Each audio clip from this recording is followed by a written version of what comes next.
With your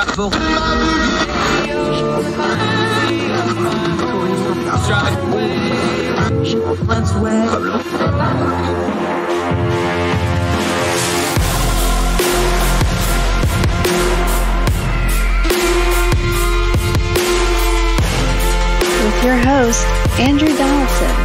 This is Heard Tell. Welcome back to Heard Giving Us the most precious thing you have, your time. So we continue to do what we always do, turn down the noise of the news cycle, get to the information we really need to try to understand the times we live in, discern them, skip the caterwauling, get to what we ought to know so that we can understand why things are happening, not just reacting to them, which so much of social media and news media does. Let's go down to Georgia. We have 4 now plea deals in the books in Georgia in the Trump-related indictments down there, DA Fani Willis's cases. Listen, these have all been plea deals so far. 3 of them are attorneys. Okay, the latest one, Jenna Ellis, you know her. Everybody remembers Jenna. She's the former traffic magistrate court person that got fired from that job and then floated around the Fox News, and she was at Liberty University for a little while, and then she was following Rudy Giuliani around doing the election denial stuff. We see where that led her. And now we get to her pleading guilty in a tearful statement that she read while crying. She is the 3rd attorney that has been pled out now down there. That joined Sidney Powell, of course, and Cheeseborough, who I still can't believe that's his real name, but thus is thus. Cheeseborough's pled out. And then there was the guy that was the bail bondsman down there. He's also pled out. Let's stick to the 3 lawyers, though. Some people on social media are like, well, you're too hard on Jenna Ellis. No, I'm not. Jenna Ellis, if you watch her statement today and you read her statement, I'm not going to take time to read it. You can read it yourself. We'll link to it. Paraphrasing, basically said, I was misled. I should have done my due diligence as an attorney. I let these other people tell me that this information was valid when it wasn't. She was basically just, along for the ride and should have known better and blah, blah, blah. And she's very, very sorry as both a attorney and a Christian.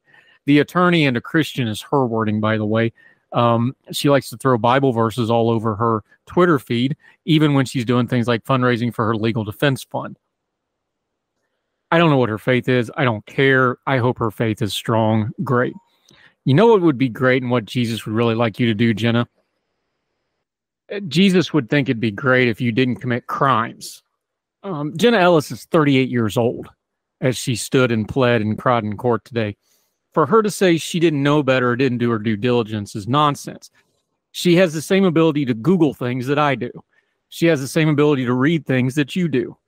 For all the millions of you across the country who did not buy into the election denialism and the kooky theories and the bad legal theories and couldn't figure out when 60-some courts all unanimously rejected all of these arguments, that lawyer-trained Jenna Ellis couldn't have figured any of this out on her own. She was misled. I think she was misled, but I don't think it was by people telling her stuff. I think she liked the fame of it. I think she liked the power of it. I think she liked being in the orbits of famous people. I think she liked the fame it brought her. I think she liked the income it brought her. I think she liked the lifestyle of being a internet and media celebrity inside of those circles. You can make a pretty good living like that, doing a very minimum amount of work. You get to go to parties at Mar-a-Lago and elsewhere. You get to rub shoulders. I think she was misled into that, and she forgot how to be an attorney if she ever really knew how to be one. That's debatable. You can Google that part too. Her whole record as an attorney is on Google. You can read about it yourself. You don't have to take my word for it. So am I too hard on people like Jenna Ellis and these other people that are going to plead out? And again, is this going to lead to them flipping on Trump? I kind of doubt it, because a lot of this stuff, especially the Powell and Cheeseborough stuff, this goes to the Coffee County case that you need to familiarize yourself with. There's not a direct link to Trump there other than it was done under Trump's auspices, but that's where they went in and physically handled election equipment and things like that, just so blatantly breaking the law. Of course, they were going to get charged for all that. But these 3 attorneys, there's no way that attorneys didn't know at some point what they were doing was flat out lies. They did it anyway. So then you have to ask yourself, why did they do it? Did they do it out of loyalty for Trump? I don't think so, because they're all grifters. I think they liked the power and the money and the fame that came with it. And they thought this was going to continue the power and the money and the fame train that they were on by associating themselves with Donald Trump and his movement. And now you have the reality. Am I too hard on her and the others? No, because I'm judging off actions. Go look at the social media posts where they do all the braggadocio, all the quoting the Bible verses. I'm going to overcome this. I'm being attacked. And then watch her tearfully admit in court. By the way, this is the second time in court she's had to admit, she had to do it for her disbarment, had to admit that she lied and she didn't know what she was talking about, and then claim that she was misled and didn't do her due diligence, and it's basically other people's fault. No, Jenna Ellis, we don't believe you.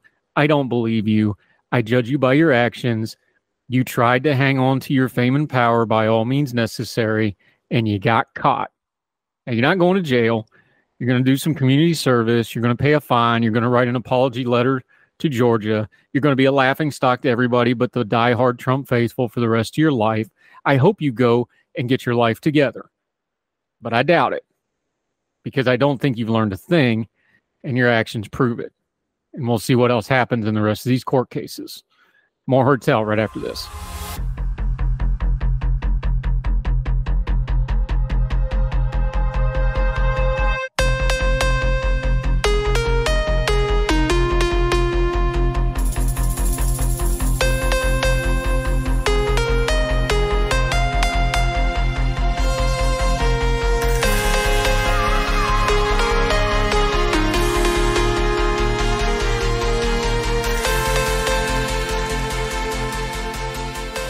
Welcome back to Hertel. Okay, he's been on here more than anybody else because he's pretty much one of the smartest people on the planet. Also a really nice guy. He's also really good with sci-fi movies. Go check out his YouTube channel. And his day job, he's an academic with a bunch of letters after his name. He stares at the stars, but he manages to explain it to those of us down on the ground so well, even I can understand it. He's our scientist friend, Dr. Michael Siegel. How's that for an introduction? You flatter me very much, sir. How many times have you thought about Rome today? Only once, because I'm towards the end of my Game of Rome Total War. So I like the Empire Total War, which is the Napoleonic era type stuff. I've played that one. That was a long time ago, though. I'm waiting for that sale from Steam so I can try that one out. That's the only one I haven't played. Yeah, it's pretty good. I like that one. All right, you're an academic by trade. We've seen the stuff that's going on in the news. We've seen the protests on campuses, Israel-Palestine, the Hamas terrorist attack. You're also one of those of our friends that light the menorah. So you're kind of in this position where you see the headlines, but you're on a college campus. That's your natural environment. Is the news media, I know we take the extremes and put them up, and it's not that it's not important to look at these things, but what do you actually see on campus? You're somebody that's faculty at one of the, if not the largest universities by student population in the country.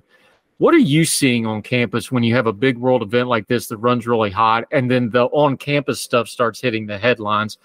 Just what's your perspective? What are you actually seeing on the ground? For the most part, it's been pretty reasonable. Obviously, emotions are running very high because of what's going on right now. You have, a war and people are dying and suffering and so forth.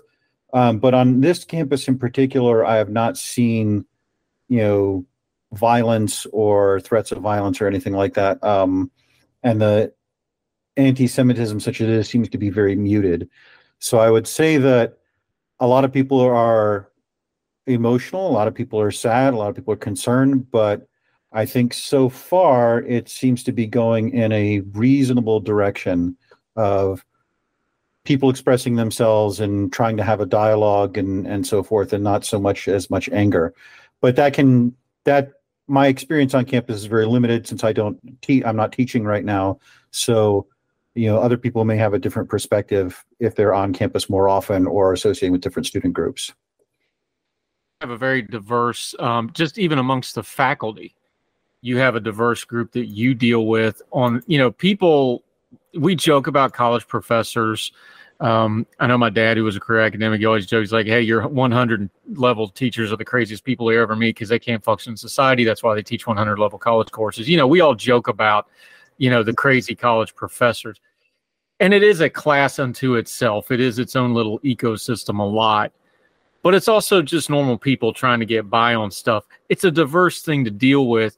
turn the noise down on that a little bit, because I know it'll be different in different places, but diversity in a faculty on a college campus is a good thing, despite what the internet tells us a lot of the times. How does it hold up under a pressure like this, though? That's really hard to tell because, especially working in the sciences, you have people who are less focused on political issues and so forth. Not that they're ignoring them or anything like that, but you don't have people where this is their job to talk about politics, to talk about overseas relations and so forth. So if I were in a Department of Middle Eastern Studies or something like that, or a Department of Religion, that might be different. I do think that the extremism of academia, while it's there, has a tendency to be exaggerated by the era we live in, because in the era we live in, one professor can say something extreme, like the one who I can't remember what university she's at. She posted a picture, we're going to be coming for you, and with a knife and blood drops. That can get blown up nationally. Whereas 20, 30, 40 years ago, that person would have been kind of obscure. No one would have known about it. Now they see something like that, it goes out to the whole world. It goes on the media and suddenly becomes representative of everything that's going on in academia. And certainly there are those extremes and extremists, but I think they have a tendency to be a little bit seen in the media out of proportion to their actual representation on campus, just because of our tendencies to sensationalize. But if people are expressing a reasonable point of view and having a dialogue, that doesn't make that doesn't trend on Twitter. But if someone says, all the Jews are responsible for anything Israel does, that does show up on Twitter. The academic environment, we talked about this a lot during COVID, and scientists, because you're one of them scientist people, that scientists just have not adapted well to understanding that they have to communicate to the wider audience, whether they're government scientists or whatever. There was a big communication problem between the experts, quote unquote, and normal folks, especially on social media and news media. That's just a fact. Whatever else you think, there was a huge communication problem, right? Mm-hmm. I think the academic world, especially the higher education world, I think they have a lot of the same problems where, they have problems on campus. There's issues. We talk about other issues that are adjacent, like student loans and things like this, and diversity on campuses and the ideological bent of campuses. I think a lot of it, though, is I don't know that the insular academic world has really adjusted to the social media era, where what you just said happened. We're like, well, every campus had their crazy professor that said nonsense, just nobody knew about it except whoever took their classes, right? Now it can go viral and the whole world finds out about it. Now your whole university looks weird because you had that one crazy professor said that one crazy thing that one time, right? Does academia have a problem where they haven't adjusted to, hey, this really insular, very exclusive club that we all belonged into? And that's what a lot of it is. Let's just be fair and be honest. When you get into those doctorate level stuff, our exclusive club ain't as exclusive anymore because everybody can see what we're doing all the time now. They haven't really adjusted to that, have they?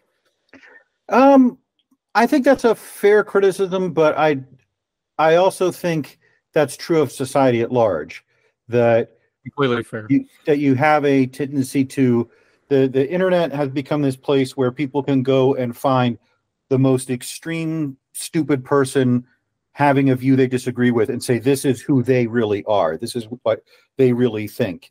And it's really not. Even when you're talking about people who are anti-Israel, you're talking about a fairly broad diversity of points of view of, ranging from, harsh criticism to wanting the country to cease to exist and so forth. And that's just in society at large, necessarily in academia. It's also hard. I think the thing that changes is not so much as much the faculty as the students.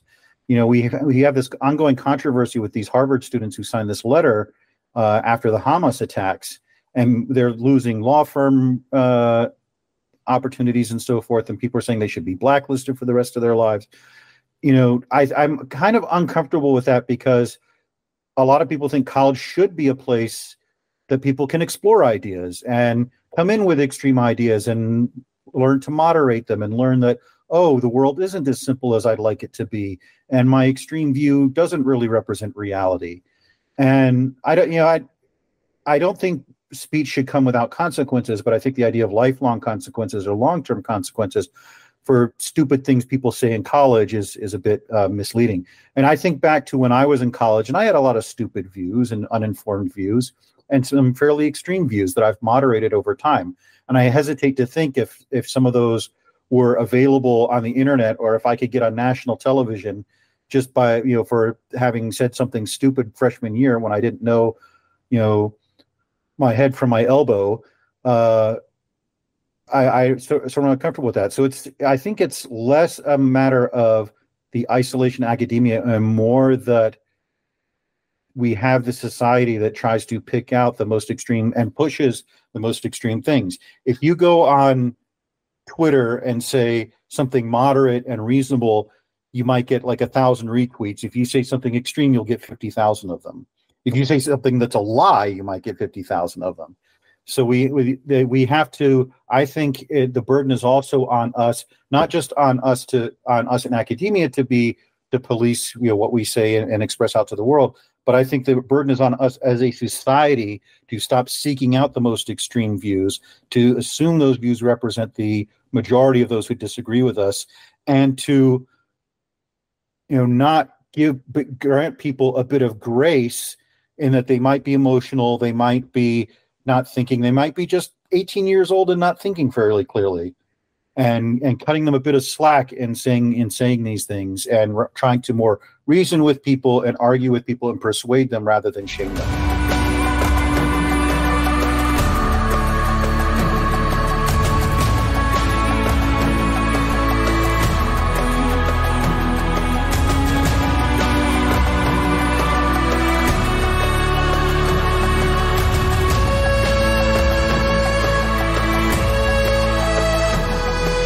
Dr. Michael Siegel joining us. I ask it that way because the chicken and the egg argument here with college students, it goes back to something. I remember my father's a career educator, had degrees in curriculum, among other things. So he thought a lot about this kind of stuff. How do you view college kids? Are they the headwaters of the next generation, or is it the tide pool of what the last generation screwed up? It's like this chicken and egg thing, right? But I think, and I'm making a joke of it, but it's really how you view incoming college students. Is it what the last generation did, or is it the first of the next generation? And the answer is it's both. I know you're not teaching this semester, but you do that on purpose. You teach entry level of your science field every now and then, kind of keep your thumb on it. You've taught these kids. You've seen a couple different groups of them over the last few years go through. What are you seeing in college students? Is it really changing that much? Is the technology really changing them that much? Or is it just an evolution, do you think, and we're overblowing it a little bit? I think the main thing that strikes me about the college students I see today is that they are much more responsible and hardworking than I was at their age. The demands put on kids in high school right now are extreme, and the expectations for what the kind of work they will have done and the kind of preparation they will have done when they've gotten into college is pretty intense, especially if they wanted to go to a discipline like science or medicine or law or something like that. The expectation is that they will, like in science, we have undergrads publishing first author papers, which when I did as an undergrad was unusual and is now kind of expected. So there's greater expectations, greater maturity expected of them. And so that's probably the biggest change that I've seen over the last couple of years. And this is just sort of my impression on my limited experience and talking to other professors. The biggest impact has been the pandemic. That some of the students are doing fine, but you seem to have this tail of students they've almost forgotten how to learn. And I'm hoping over time the effects of the pandemic and the homeschooling and the remote schooling will be mitigated by improved education and so forth, that the damage done will lessen. But that's probably the biggest thing I'm noticing in the last couple of years. Michael Siegel joining us. I just thought of it while you were talking about that. You talked about it a minute ago. Part of college is, radicalizing the moderates and modernizing the radicals, right? You're trying to get a balance on some of this stuff. Something like Israel and the Hamas attack and the Palestinian issue, which has been going for decades and doesn't have a good, clean answer, and our grandchildren will probably be arguing over it as well. It's kind of the perfect problem to analyze the college student because, somebody like me, I'm looking at it as like a foreign policy problem on a large scale. Well, we got terrorism, we got nation building, we got nationalism, we got, those kind of big worldview kind of stuff. You're a Jewish person. It's probably a little more personal for you because it's Israel, it's religion, it's that story, it's your people. A college student may be looking at it as just an academic exercise, but the point of a college student is to get all those viewpoints and try to put it into some kind of a package where they see it from those multiple angles.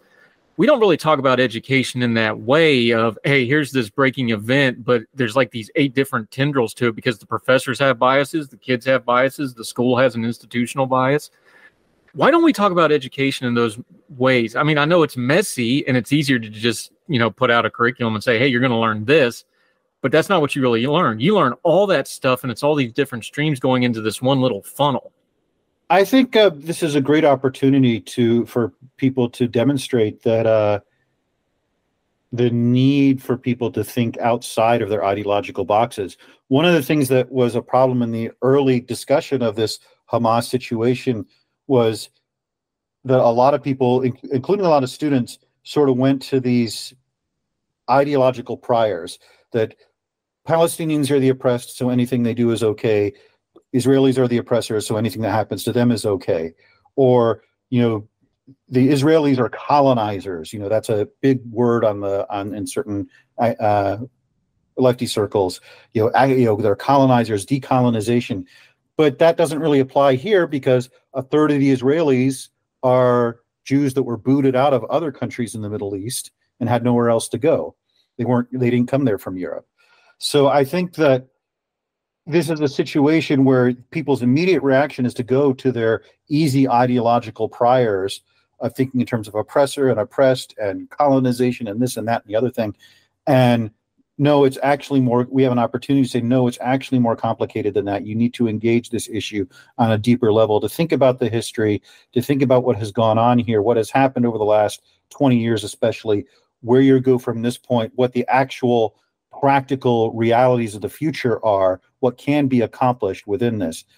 Michael Siegel joining us. One of the tough parts of this, too, is the terminology. You just mentioned it. We want to lump Palestinians and together, but Gaza is a very different situation than the West Bank has right now, even though they're all Palestinians, 2 very different situations. You have Hamas, you have the PLO, different situations, but we lump it all together. A lot of people are lumping Hamas and the Palestinians together. You can't really do that, although I understand they're the civic authority, but you can't really do that. One of the really sticky things I've noticed watching this, and you can help me with it, how much do you put the Israeli government, the civil government, the country, the nation, and the Jewish people broadly together? Because a lot of people use those interchangeably. You should be able to criticize the Israeli government without being like, oh, well, you hate all Jewish people. Well, no, I'm talking about the Israeli government, the elected government. It's a civic organization. People have a lot of trouble with that, and people interchange those terms. How do you break that down as somebody of that community, though? Because, again, people will use them badly that way. They'll use it for a good point that way, and it's not really a fair way to look at the problem or look at the people. Yeah, I think it is very important that you make those kind of distinctions. Like, you can say, I despise the Iranian government, but I like Iranian people, which is true. I think the Iranian government is completely oppressive, but every Iranian person I've met has been great. You can say, I despise the Chinese government, but I don't hate the Chinese people. During the Cold War, we talked about that we like the Russian people, but we despise the Soviet Union government. I think Israel's government is not as extreme as those, or as authoritarian or repulsive as those, but you can say there's a lot of people who like Americans and dislike the American government because of what we do.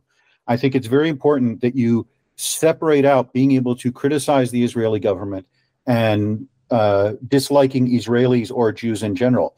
Now, the Venn diagram of people who criticize the Israeli government and are anti-Semitic does overlap. There are a lot of people for whom the Israel's conflicts with other countries is sort of a proxy for them to be able to get out their anti-Semitism or express their anti-Semitism. That's absolutely true. But I try not to assume that if someone's criticizing Israel's actions, that makes them hate Jews, because I'm critical of some of Israel's actions. I don't support them on everything they do, and I'm obviously not anti-Semitic. But I also think, the flip side of that is what you said about Hamas in Palestine. You can criticize Hamas and say that Hamas needs to be destroyed while simultaneously sympathizing with the Palestinian people and their plight and thinking that they deserve a country of their own and don't deserve what is happening to them. In fact, I think if you sympathize with the Palestinian people, you should despise Hamas more than anyone else, because they're the ones that are making things more miserable, creating more suffering and devastation in Palestine than anyone else. But also, if you broaden that perspective to all Palestinians, that means you can see that this isn't just an Israel problem. You can look at Syria, where Assad has attacked and murdered Palestinian refugees. You can look at the past of Jordan, where they occupied the territory that was supposed to be Palestinians. Now they've gotten much better. Many of the Palestinian refugees are naturalized citizens. You can criticize Egypt. They have their closed border with Gaza as well. So when you sort of separate out governments and people, that gives you that broader perspective, so you can see the plight of the people, you can sympathize with the people, you can like the people or whatever, while still saying, I don't like what the authority is doing.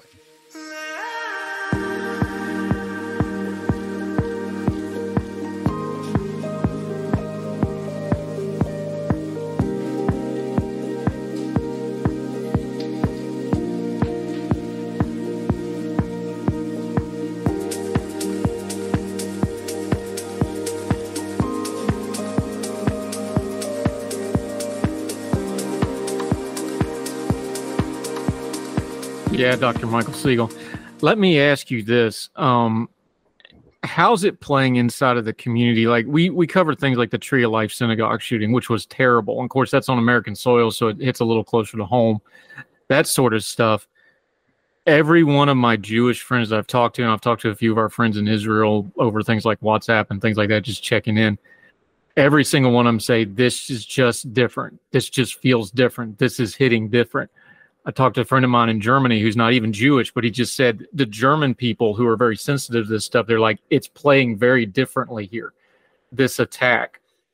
And that's a country, I bring that up because I live there. They have armed polizei outside every synagogue, every, Friday and Saturday and every high holiday. It's one of those things growing up, first time I saw it, it just kind of shocked me coming from America. You don't expect that. And like, wow, okay. Feels very, very different. Does it? Is a watershed different moment for the Jewish people? Yeah, I would say this definitely hits different. It was shocking, not only the nature and scale of the attack by Hamas, but the fact that so many people expressed support for the attack. Not support for the Palestinians once the Israelis began to retaliate, but support for Hamas and the Palestinians after that attack. There was Black Lives Matter Chicago tweeted out a picture of a paraglider with a Palestinian flag saying we support them. And it was shocking. And, the sort of worldwide protests in favor of Hamas was really shocking. So, we've focused a lot, and you and I talked about a year ago, I think, about the anti-Semitism we've been seeing in some of the parts of the extreme right. To see it on the extreme left, I think, took a lot of people by surprise, and is quite frightening to a lot of people. I'm not particularly myself. I'm not particularly scared right now, but I live in a pretty safe area. But I do know a lot of people are worried about going to synagogue. A lot of synagogues are hiring extra security to make sure they get through this. So there is definitely that concern within the community. But I think it was more the shock of the event. I mean, this was the deadliest attack on Jews since the Holocaust, basically. And the second shock of seeing how many people expressed either support or didn't seem to think that this attack was something to lament too much. Lament's an important word there, but we'll get into that some other day. Dr. Michael Siegel, let me round this back off where we started with the college stuff. when folks see the headlines about a college protest or like the Harvard letter or some of the professors who have said some stuff that may or may not have been taken out of context but went viral, what's the proper place for on-campus speech, whether it's a student and or professor? Because again, it's its own little ecosystem. I try to usually take the thing of, this isn't, reflective of the wider thing. College is its own environment. Higher ed's its own little environment. What's the proper perspective when something goes viral, whether it's this or something else, off a college campus? Because I know a lot of people make a lot of hay and a lot of noise and a lot of engagement off campuses are going to destroy America. I don't think that's true, but I do think it's a heightened, different level of reality because it is a little insular.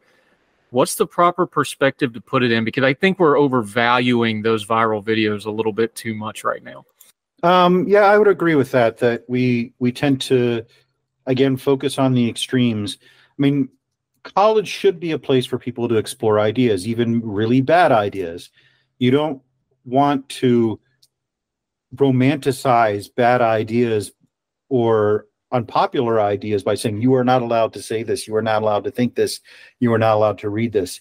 And a lot of people, specifically, I've read a lot written recently by Greg Lukianoff, who's head of the Fire, have talked about how we need to foster an environment where people can feel comfortable expressing extreme ideas. But at the same time, that doesn't mean that we accept the extreme ideas, or we don't acknowledge that they are extreme, or we don't push back on them. It means we allow people to say what they're thinking and then engage with them in dialogue and say, no, this is why you are wrong. This is why we disagree with you. This is why this is the kind of view that we kind of frown upon, that, these are the consequences of these kind of words, these kinds of thoughts. This is why these kind of expressions are stupid, but we don't silence people, we engage. The cliche is the best response to bad speech is more speech. And I tend to think that is true, especially on a college campus, that the reasonable people, the moderates, the people who have nuanced and informed points of view need to do a better job of expressing themselves and not letting the crazies outshout them. Yeah. Dr. Michael Siegel joining us. Okay, let's have some fun. I promise you some science stuff. You have a wonderful YouTube channel that I just love to death. I asked you for it. I asked for the science of the titanium in the iPhone commercials where they have the chanting and the rock coming from the edge of space. And I'm like, what in the world is that? The iPhone commercial and the titanium. That's one of your recent videos. You also did the LEM, the lunar modular, which I just love that because I love big, ugly pieces of technology. They're really cool. A10s, lunar modules. I'm all in on all that kind of stuff. We both did stuff on Armageddon recently. Just tell people about your channel for a second, because I'm having a blast with it and I really enjoy it.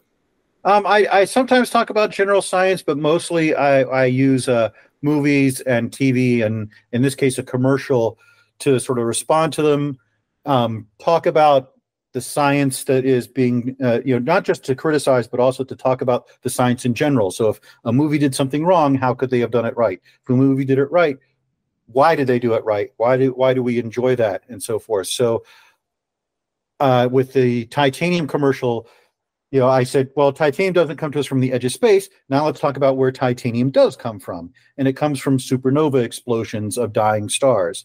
And so I was able to talk about where all the elements in our bodies come from and show this wonderful chart that explains where every element in the periodic table comes from cosmologically. And so that's, I think of it as sort of painless science lessons where we get a little bit of pop culture. I get to talk about movies and TV shows that I like or dislike. And we also get to talk a little bit about science. Yep, and we got to do that stuff because these are heavy topics, which are important. We got to do our day jobs, and we have a duty to talk about that. But I love it when I can just rip on you about how awesome the documentary Armageddon is, on how Bruce Willis saved America and the rest of the world, and you try to poke holes in it with your science fancy dancy, hoity-toity nonsense, verbal whatever. I love Armageddon. I'm not going to apologize for it. I love that movie. Michael Siegel. Let folks know where they can find you for that more lighthearted stuff, and also where you write and also cover stuff on social media when it's a more important topic like we discussed today, my friend. So if you go to www.ordinarytimes.com, that's where I do most of my writing and link everything. If you go to YouTube and just type Michael Siegel Astronomy, you'll find my channel. I'm actually doing a little bit more on Blue Sky these days than Twitter, which has become a little bit of a cesspool lately, but you can also find me there.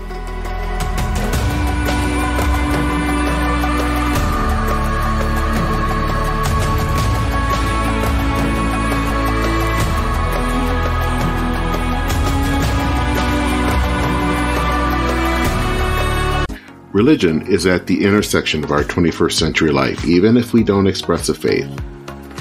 At a time when it seems that religion isn't as prevalent as it once was, it still leaves its mark everywhere. As a pastor, I know that religion isn't something I just do on a Sunday, but it's found in every nook and cranny of my life. Sexuality, politics, social media, the economy, war, nationalism, all have some kind of religious angle to them. And as a communicator, I want to find the stories that can help people understand this part of our society that is so important to so many. Hi, I'm Dennis Sanders, and I'm the host of Church and Main. Church and Main is a podcast about the journey of faith and where it intersects with modern life. I look at faith with a journalist's eye, asking the who, where, what, why, and how religion affects some of the major issues of the day. Join me as we journey together. You can listen to Church and Main podcasts at the website churchandmain.org or on your favorite podcast app. I look forward to seeing you. Folks, you've heard of Ethan Brown on the Heard Tell Show a couple of different times, but if you're interested in learning about how to discuss things like climate change without all the politics and doom and gloom, head over to his podcast, The Sweaty Penguin.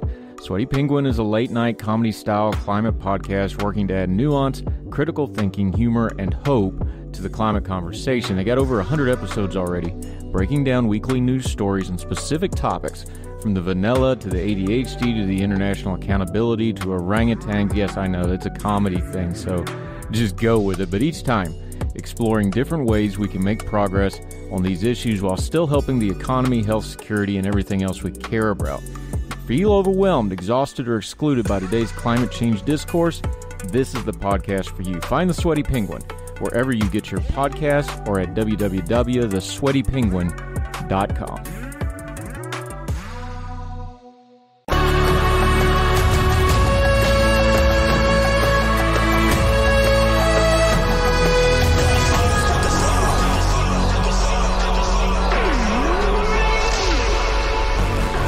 Welcome back to Heard Tell. Let's talk housing real quick. We talk about housing a lot, especially when we have economists on, things like that. It's what we do with this program.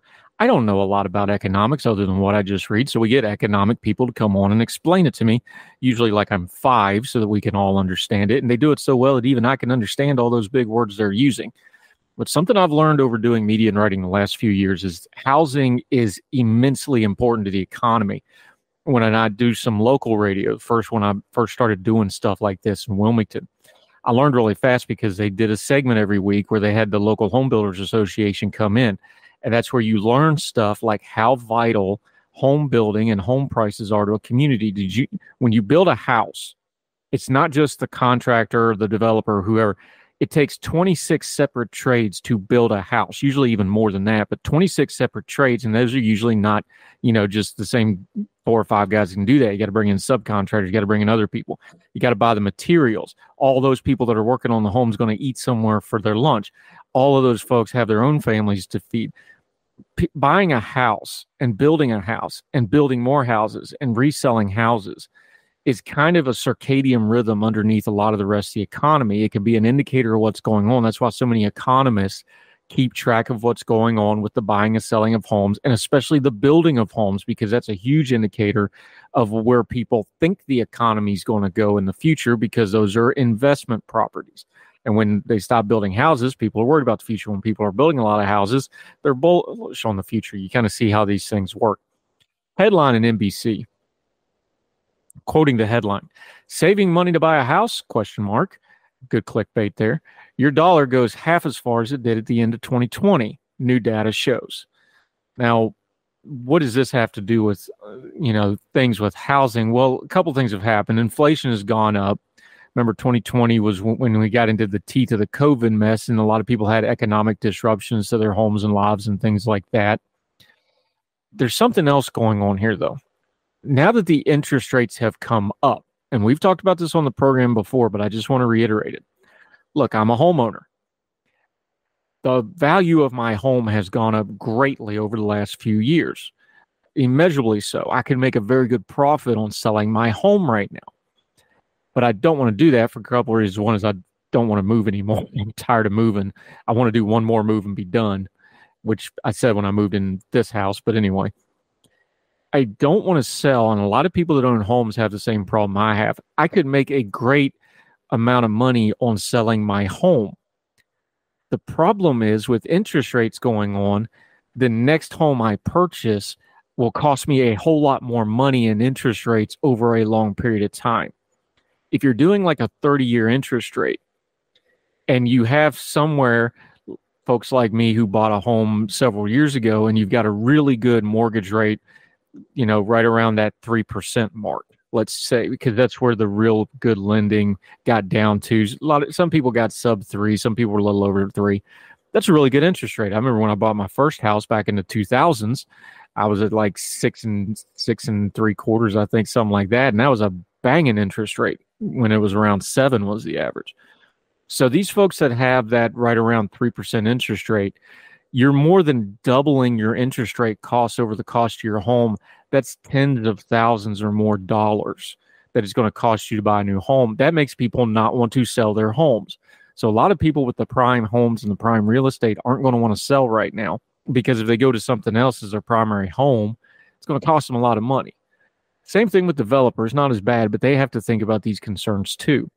What that does is it compresses everything, because now there's less homes for sale, but there's more demand, but the homes are worth more. You can see how this becomes a Rubik's Cube for the economists to play with of how the economy works. Inflation, as we've talked about, affects everybody, but this isn't just an American problem. Having affordable housing, making more housing, having more housing available to more people is very important to not only the economy, but the people. Think about it this way. A house can be a building block to financial security, because if you have a home, let's say your parents pass on a home to you, well, you can either keep it, you can sell it, you can live in it. It's probably paid off. So that would mean you wouldn't have a mortgage. You would have upkeep costs and things like that.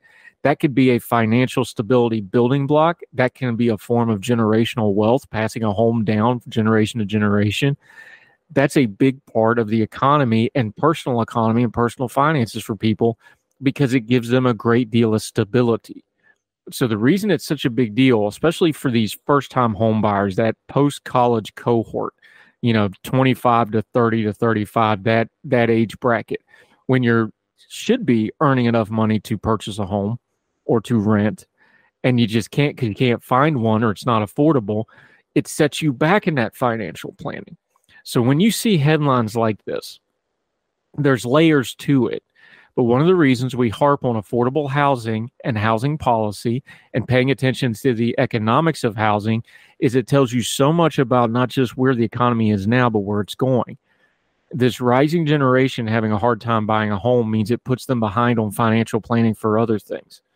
It means that you have other issues going on. And these are an example of a headline where you have to pay attention to it and understand there's a lot more going on underneath. All of our UK friends and contributors that we've had, especially the Young Voices kids, which are all, I shouldn't call them kids, but I'm getting old enough to do it. The Young Voices folks that are all college or post-college, every single one of them talk about housing. They're having trouble finding housing. They're having trouble finding jobs. They're having trouble getting those basic building blocks to starting your own life and career. I could pull up headlines in Germany. Germany's having housing problems now. Canada is having a massive housing crisis. It's so bad. A lot of those HGTV shows we used to like, Love It and List It, and those, they used to shoot those in Canada. They had to start shooting them in the States because people in America couldn't figure out why those, regular sized houses were costing $800, $900, $1.2 million. They're like, why? So they came down and started shooting it in Raleigh so you could get some comparable prices for the American audience. The Canadian housing crisis is a mess. And in America, depending on where you go somewhere like San Francisco where the zoning laws are so tight, it's really, really bad. I've been spending a lot of time in Atlanta lately. I've been going down there about every other weekend. One of my children's in Atlanta doing a program down there. And everywhere you go, they're just throwing up housing, 3- and 4-story town housing, 2-story apartment buildings. You know, that upper middle to upper middle class, lower, higher class housing, they're putting it on every square piece of land they can find. And in other places, suburban areas, like the house I have near North Carolina, they're throwing up subdivisions on every piece of farmland they can buy. These are economic indicators you got to pay attention to. But then when you fly into Detroit, like I did with the last company I worked for, they were the headquarters were in Ann Arbor, and you fly into Detroit, and there's just giant patches of empty land in what was once the sprawling city of Detroit, where so many houses are now gone, and they've just had to tear them down or they've burned down or whatever. Housing is an indicator you pay attention to for not just where the economy's going, but how people are doing and how the country is doing. So when you see a headline like this, your dollar for housing is only going half as far as it did even 3 years ago. That's a real number. And yeah, there's a little bit of clickbait in the headline, but this is a good example of turning down the noise and getting to something that is really important. Housing policy, zoning policy, economics, and a cohort of generations. We talk about millennials and boomers and zoomers and all that. A lot of it's nonsense. But one thing that's true, every 10 to 15 years, you have a new cohort coming into the workforce and needing to buy new homes and get their families started. That is vitally important to the country, the culture, the society, the economy, our politics. It affects absolutely everything. And every time you have a cohort that is very successful like that, the baby boomers post-World War II, very successful that, long periods of economic growth and stability in our country. And when you have cohorts that didn't get that, like the millennials are having trouble with right now, and they're becoming one of the largest cohorts we have demographically. You had the financial crisis of the late 2000s. You've had the COVID issues. You've had other economic issues. Now you got high inflation. That cohort not having that stability is going to ripple for decades to come. Be aware of it. Pay attention to it. Don't get caught up in the noise of it, but understand what's happening so we can discern the times we live in.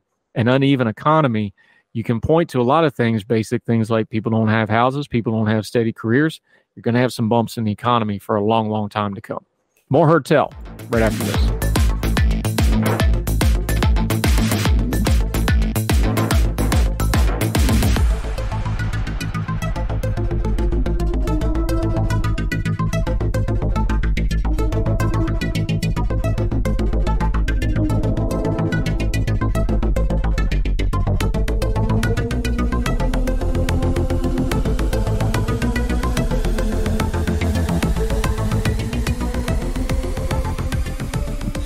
Welcome back to Hertel. Okay, let's talk Taylor Swift. No, seriously, we got to talk about Taylor Swift because she's all over the news. She's all over my NFL games on Sunday now. Thank you, Travis Kelce. Talk about that in a minute. But here's the thing. All the engagement people that really need engagement, they love Taylor Swift because Taylor Swift equals engagement. But is all that coverage fair? We're going to talk to Carolyn Bolton. She's a marketing director over at Donors Trust about Taylor Swift. She's writing in USA Today about it. We'll link to the piece. Carolyn, how are you, ma'am? I'm doing great. How are you doing, Andrew? I'm just thrilled to talk Tay-Tay on the program, but it's my program. I get to do what I want. Look, I'm not a Swiftie, but I'm a girl dad. So I'm Swiftie adjacent because I've had to deal with this for quite some time now. I like Taylor Swift. I think she's talented. She's obviously been record-breakingly successful in the music and entertainment business. Here's my thing. I don't care if you're conservative. I don't care if you're progressive. I don't care if you're libertarian. I don't care if you're a purple hippopotamus, whatever. I want consistency. Just tell me what you are. Be consistent in what you are. I'll adapt to it. I'll know what I'm dealing with, and I'm dealing with you, and we move along. I just don't like people that aren't consistent. I don't like people that are hypocritical. I don't like people that do posing like a lot of our, stars and political figures do. You did the actual research here. Taylor Swift, is she consistent with her beliefs? Because that's been the thing that the engagement folks, those influencers have been slinging at her. I think she's been pretty consistent, but what does the data show when you actually dug into it? Oh, yeah. So Taylor Swift, you look at her values and how they've kind of evolved over the years, and it's clear, like, she's outspoken regarding the things she believes in. But there's a a writer on Bloomberg who said that Taylor Swift has not made a significant mark in the world of philanthropy, and it just was so disingenuous to me. The implication being that because she hasn't made public or splashy donations to Planned Parenthood or other woke charities, that somehow her philanthropy isn't authentic. It's not supportive of the Gen Z and millennials that kind of launched her into superstardom. But yeah, to me it was just super disingenuous. And her philanthropy, she's made a significant mark, even if it's not as woke as some people wish it would be. It's very indicative of her diverse audience and the following that she's built. Yeah, we've had some video of her. She's pretty private. She's very media savvy. So if she lets you see something in her personal life, it's because she wants you to see it. We had that video of her talking to her parents and I think one of her managers or something. She's in like a dressing room. That viral video that everybody talked about where she talked about supporting Biden and getting politically involved. And she's talking to her parents. You don't see that unless she wants you to see it. But I thought it was a pretty as authentic a moment as something that was in 4D HD with a camera crew can be. But I did think it was authentic. She's like, I don't really want to do this, but I feel like I have to do this, and I speak. Whether I agree with her or not, I found it to be a genuine moment where she let folks in and say, this is why I'm doing this. And frankly, compared to the platform she has and what she could be doing, kind of basic baby step stuff. She's not throwing bombs out here or anything like that. Why does she get these people's goats so much? Now, I know the influencers do it just for the engagement, but other than whether you like her music or not, I don't find anything really disagreeable about her, which is one of the reasons she's so popular. She is pretty, boring would offend the peasant, but she's down the middle. She knows how to be a public figure without really offending people, but still being kind of genuine to what she herself is. Is that a fair way to put it? Oh, yeah, I think that's a great characterization. She spoke out, like you said, about Biden during the election. She, again, spoke out after Roe v. Wade was overturned. She stopped short of making a donation to Planned Parenthood the way that Lizzo and Harry Styles did, at least a public one as far as I know. But yeah, overall, I think she's really true to her values and does a really good job just trying to unify her audience versus making enemies where she doesn't need to. She does write songs about making enemies, though. Carolyn Bolton's joined us. She wrote in USA Today. You brought up an interesting piece of this that I think got left out because with, the Travis Kelce and the NFL stuff, and the Eras Tour is so huge right now. It's going to break every record for touring we've ever had. The movie's been out now, made a bunch of money. Talk about that FTX thing, because we know the FTX scam, one of the largest scam jobs we've ever seen in American, maybe world history. There's an interesting little side note to that where she was approached like a lot of other celebrities. She turned it down. Right. You brought this up. This shows that, this is more than just brand or image consciousness. She actually thinks about things like this. I think that's an important piece to understand when you're going to be talking about the public image and the philanthropy. This is somebody who knows themselves, but also thinks through things and doesn't just, obviously she doesn't need the money, but she does think these things through, it seems. Yes, it's, and the fact that, she turned FTX down or, knew enough to ask questions. She's very financially savvy. She thinks through her decisions. That's what that indicates to me.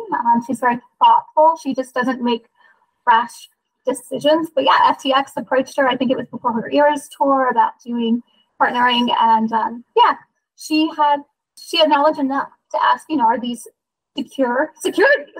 And no, they weren't. And so that partnership fizzled, or just never materialized. So I think this is a woman who's thought through her philanthropy and the ways that she wants to make an impact on her terms.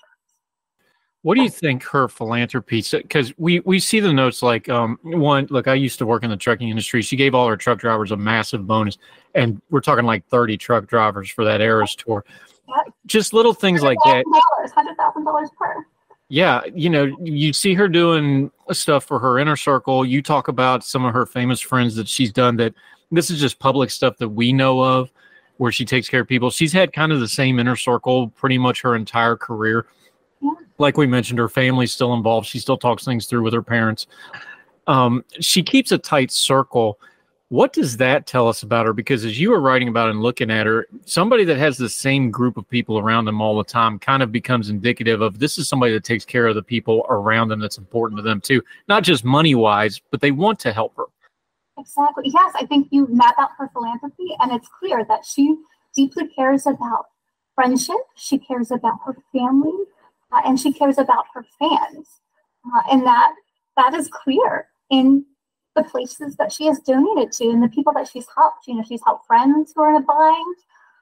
Parents both battled cancer, and she donates a lot of money to cancer charities or people who are likewise suffering from cancer.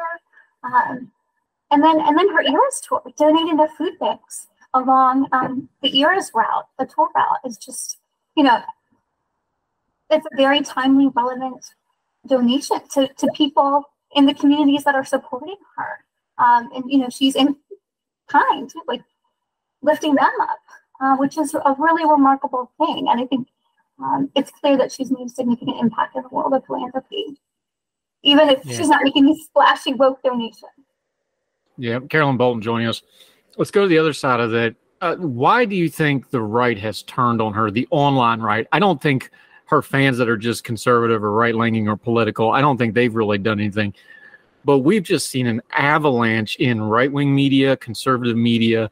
They've just been going after her. Now, you've been around, you've written Wall Street Journal, USA Today. You know how this game is. The contrarian opinion gets through to the editor fast. You know, negative engagement and outrage does really well. I know that's part of it, but that can't just be all of it. What is it about Taylor Swift that just fires people up so much, do you think? I know, you either love her or you hate her. She's a lightning rod. Like you said, outrage often works, unfortunately. But, you know, I think, like we were talking about earlier, she's a woman who's authentic and true to her values. And she's not afraid to speak about those values publicly. And some people just simply disagree with her on a number of public policy issues. And for that reason, I think they've come out against her. But overall, I mean, she's a way of really unifying people otherwise. Yeah, Carolyn Bolton joining us. Okay. The important question here, because we're about laying out biases ahead of time, are you actually a Swiftie? And did you come to this as a Swiftie, or did you get converted to being a Swiftie through this process? Where are you at in your Taylor fandom? So I've always enjoyed her music, you know, especially as a young country singer. I love her Speak Now album. Actually, I love Lover. Really great. But yeah, I've become more of a Swiftie as the outrage mill continues on. So yeah, I would call myself a Swiftie. See, I think a lot of people are like that though, because when you see the outrage meal, it's really gotten ridiculous over the Travis Kelce thing. And I'm still one of those things. I'm like, okay, these are two really media savvy people. The Kelce family has a movie out. Taylor's got a movie out. And I think they may be playing with us a little bit there. If they're in love, God bless. But I think they might be just having some fun with us too. We'll see how it plays out. I think I saw a lot of people like that. It was almost like a turning point. It's like, okay, some of these influencers, they're just doing this to be obnoxious now. And it's not just their Taylor fandom. It's just some of this really, I think, started breaking through folks like, okay, this is just unfair. This is just people yelling at the clouds now. Oh, yeah. I mean, I don't know why people get so wound up and waste so much energy over hating. But, you know, as she sings, haters gonna hate, right? So I was trying hard not to do any puns with the song titles, and you just went ahead and did. All right, go ahead and give me a couple. People who just roll their eyes at Taylor Swift, give them a couple of songs to get into. They're probably not going to go sit through the movie. I did it last weekend with my youngest daughter. They probably didn't go to the Eras tour because nobody can afford that thing without taking out a second mortgage. Yeah. Give them a couple of songs to kind of get into. Like, okay, if you've never given Taylor Swift a chance, give these couple things on your playlist a shot. Ooh, okay. So Ours is probably my favorite Taylor Swift song. It's on her Speak Now album, like the deluxe edition. And then probably another one, Champagne Problems. It's more of a deep cut, but I like that one too. Yeah, and the Eras Tour and on the movie, the Champagne Problems is actually one of the real big set pieces in the movie and on the tour. So that's a fun thing. I'll be honest, I don't like, I'm not a huge Taylor Swift fan, but I listen to it because the kids and such. I like Wildest Dreams. That's probably my favorite Taylor Swift song. I like Maroon off the new album, although I got to warn you, this is Taylor in her potty mouth era. So there's some nasty words on there for those of you who want to get picky about that sort of thing. But I like Maroon. But Wildest Dreams is probably my favorite. I like the video too, but I don't know. I just like that one. Carolyn Bolton, she is with Donor's Choice. Let folks know where they can keep up with you. We're going to link to the whole piece. It's in USA Today. It'll be on the Substack notes, hertel.substack.com. Make sure you read the whole thing. Click the link on that FTX story. Really interesting there. Carolyn, let folks know where they can keep up with you and follow you until we get you back on Hertel again. Sure. You can follow me on Twitter at CAR Bolton, like a Michael, or you can visit the website, donorstrust.org. and keep up to date on everything I'm doing there. We'll link to her social media and all that as well. Carolyn Bolton, thank you so much for the time. Hope you have a wonderful day. Appreciate it. Thanks, you too, Andrew. Thank you, ma'am.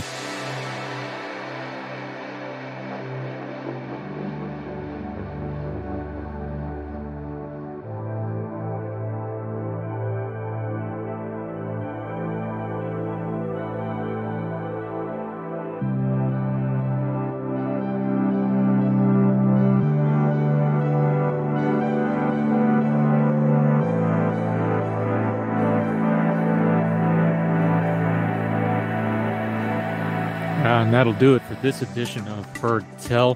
Wherever you are, you can join us through whatever medium you're listening to. If you're on iTunes, Spotify, iHeartRadio, we're even on some podcasts over in India. You folks in India, we see you on the stats. Welcome. Thank you. Drop us a line. We're all over the world and on any podcasting platform you can think of. Make sure you're subscribing and or following or whatever that platform calls it. That helps us keep track of you, lets us know how you're listening to the program. Make sure we can tailor it to get it to you. Heard Tell Show or my name, Andrew Donaldson, on any of those platforms. It'll come right up. But we have a one-stop shop for everything that we do. Heardtell.substack.com. It's completely free. Subscribe. You get everything right into your inbox. Anytime I write, do a media appearance, do a new episode of Heard Tell. We also have Heard Tell specials. We're going to get back to doing the twice on Sunday recap shows. We also have a huge archive, so we're going to have some specials, some best of, things like that, and also some of the food writing from Yonder and Home. We're starting to re-up that as well. We got over 600 episodes of Heard Tell in the archive to start porting over. We're going to be working on that. So sign up for the Substack. Please get you right in your inbox. Never miss anything. Doesn't cost you anything more than a click. Heardtell.substack.com. We sure appreciate it. And follow us on social media. Heard Tell Show on the Twitter. Four for the Fire is my personal Twitter handle. No, we're not going to call it X, but if you could share us and let folks know that our programs are worth checking out, we sure would appreciate it. So wherever you are, across the street or around the world, we hope you're well. We hope you are well fed. We'll talk to you real soon for the next Heard Tell. All the music on Heard Tell is provided under a Creative Content license from monstercat.com. Somos la máquina. Folks, you've heard of Ethan Brown on the Heard Tell Show a couple of different times, but if you're interested in learning about how to discuss things like climate change without all the politics and doom and gloom, head over to his podcast, The Sweaty Penguin. Sweaty Penguin is a late-night comedy-style climate podcast working to add nuance, critical thinking, humor, and hope to the climate conversation. They got over 100 episodes already, breaking down weekly news stories and specific topics, from the vanilla to the ADHD to the international accountability to orangutans. Yes, I know, that's a comedy thing, so just go with it. But each time, exploring different ways we can make progress on these issues while still helping the economy, health, security, and everything else we care about. Feel overwhelmed, exhausted, or excluded by today's climate change discourse? This is the podcast for you. Find The Sweaty Penguin wherever you get your podcast or at www.thesweatypenguin.com. Folks, if you've listened to the Heard Tell program, you've heard our friend Gabriella Hoffman, but you need to make sure you're checking out her podcast, District of Conservation. It's a podcast exploring the nuances of true conservation efforts from DC and beyond. From topic discussions to exclusive interviews with conservation and energy newsmakers, Gabriella keeps listeners appraised of the latest news stories while elevating important voices. Listen to the District of Conservation on Apple Podcasts or wherever podcasts are played.